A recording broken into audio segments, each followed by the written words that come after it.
ভোটের পর যদি ফের নরেন্দ্র মোদী আবার প্রধানমন্ত্রী হনও, তাও ওই মাঝের এই সময়টুকু, এই সময়টা মানে আগের সরকারের মেয়াদ শেষ আর নতুন সরকারের মেয়াদ শুরু, এই মাঝের সময়টা তিনি অনায়াসে প্রাক্তন প্রধানমন্ত্রী বলে নরেন্দ্র মোদীকে যতবার খুশি ডেকে নিতে পারে।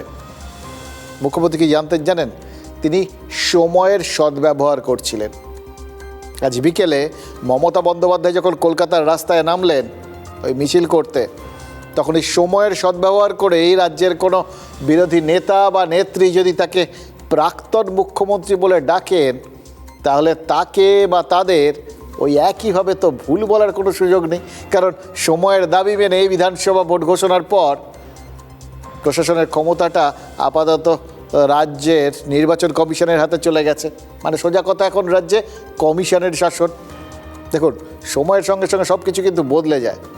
সবই যখন বদলায় তখন রাজনৈতিক আক্রমণের ভাষাটা সেটাই বা বদলাবে না কেন?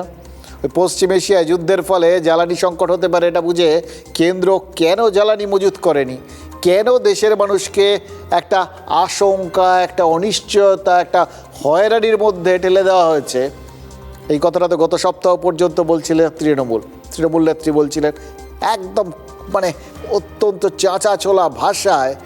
এই যে চারপাশে জ্বালানি গ্যাস নিয়ে যে একটা সংকট তৈরি হয়েছিল, মানুষজনের মধ্যে একটা কী হয় ভাব দেখা দিয়েছিল, যেটার জন্য যুদ্ধ দায়ী সেটা সবাই জানতেন। কিন্তু মমতা বন্দ্যোপাধ্যায় পুরো দায়টা ঢেলে দিয়েছিলেন দেশের সরকারের ওপর, কেন্দ্রীয় সরকারের ওপর। সেটাতেও কোনো ভুল ছিল না, কারণ রাজনৈতিক দল হিসেবে তিনি তার রাজনৈতিক দৃষ্টিভঙ্গিটা সাধারণ মানুষের দিকে ঠেলে দিয়েছিলেন।